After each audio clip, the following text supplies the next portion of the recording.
Hey VC, what's up? It's me, yours truly. I am back to post another video response to the Mr and Mrs Vinyl Gym.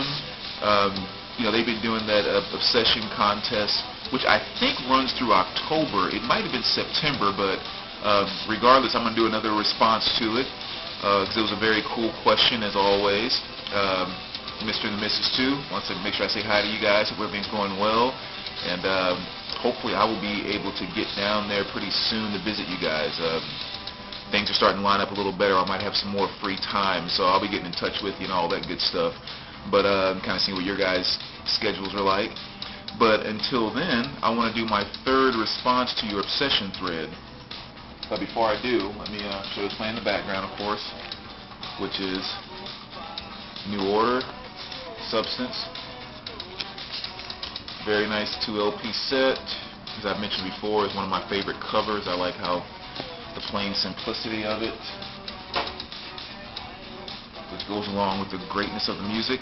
But anyway, there's basically 5 pieces here that, I should say maybe over the last week or so that I've been kind of obsessing about. One really just for the last few days, in a sense. But let me start with this one here, because the first one was actually a cassette. I think I showed you this a while ago that I picked up at a Goodwill. This is Public Enemy, Apocalypse 91, The Enemy Strikes Black. And it is black, not back, so I didn't mess up on that. And I don't know, this is one of those albums that obviously I played the heck out of back in the early, mid-90s. I've always been a huge fan of Public Enemy, but it's also one of those ones where you don't listen to it for a few years. I don't have it on vinyl. I don't have it on CD.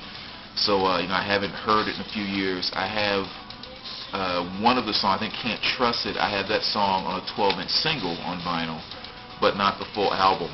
And but anyway, I just put this in a little while ago, and I played it, and I don't know, I've just been kind of going back to it over and over for some time now. And this is an incredible album. I forgot just how good this album was.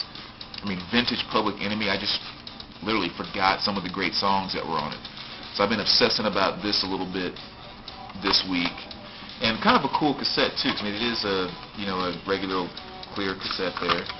But it also has, and I don't think many cassettes ever came with this, a lyric sheet that came inside of it, which I thought was really cool, with the little Public Enemy emblem there. So that was kind of neat. And of course it has all the lyrics on there, which is kind of cool. And you figure Public Enemy would do something like this because their lyrics were so, let's say, message oriented, that it figures that they would want to make sure something like that was included to make sure you understood exactly what they were saying. Because Chuck D could write some deep stuff. But so that's one thing I've been obsessing over. So I definitely need to start looking for that CD and that vinyl. So if any of you out there in VC land happen to have any, for trade or sell or anything, let me know. Next thing I've been obsessing over, maybe the past 2 weeks, has been Kiss Crazy Nights. Been playing this a lot. I was driving in my car a couple weeks ago, and the song Turn on the Night, it came on in my rotation of my iPod, and I was just kind of like, well, I haven't checked out that Crazy Nights in quite some time. So I started listening to it again, and really good stuff too.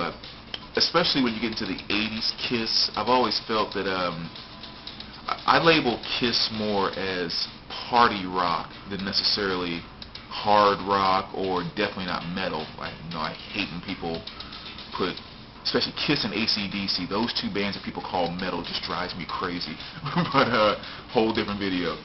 But and I also call them kind of party rock, because Kiss is really more about, to me, it's fun rock. It's an attitude rock, but there's just a kind of a fun element to it, a feel-good element. It's not always trying to be dark and that type of thing. And that's kind of what I get from this album. When you turn it on, it really is one that just kind of makes you feel good.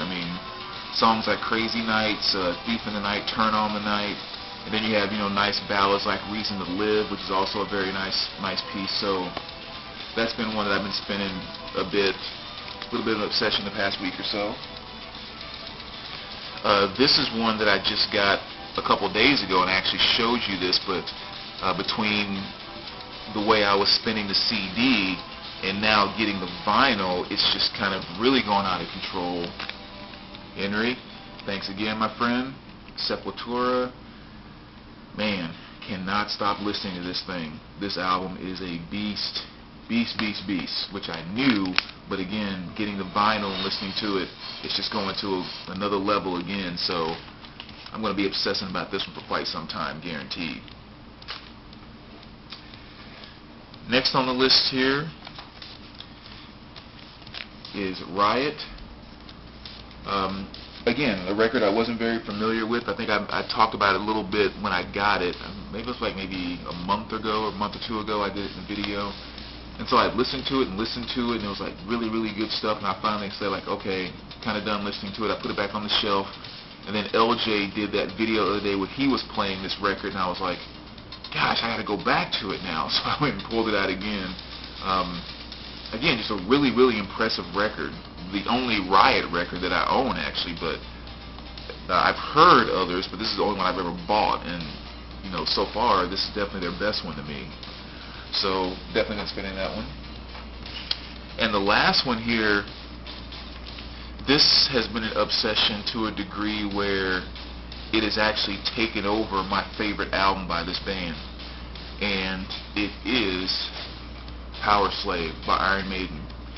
I mean, since back in my high school years, if you will, Somewhere in Time has always been my favorite Iron Maiden album. And I mean, I've declared that as recently as just a couple of months ago, that Somewhere in Time was my #1. But, you know, I said that in a video some time ago, and some people gave some responses. It said, like, I can't remember who exactly it was, but like one person was sharing how Power Slave was their favorite album of all time, and someone else said Seventh Son of a Seventh Son, and you know, I mean, it was all just kind of, they were sharing based on what I said about Somewhere in Time. And so each time someone said that, I was like, let me go back and listen to that record. I don't really remember Seventh Son of a Seventh Son that clearly. And so, you know, I listened to both albums through a couple of times, but Power Slave just kept coming back and kept coming back. And after a while, it was just kind of like, man, this is the best Maiden album. And so I think it's kind of significant that I've been obsessing over this so much that after 15, 20 years, it has become my #1 Iron Maiden album, is Power Slave. So, sorry, Somewhere in Time, you had to fall down to the #2 spot, but you held #1 for 20 years. That's still a pretty cool deal, but Power Slave, monster of an album. So, anyway, there you go, Mr. and Mrs. That's just what I've been obsessing about over the last week or two. As always, take care, VC. Let me guys know what you think, and we will talk to you guys soon. All right, take care, guys.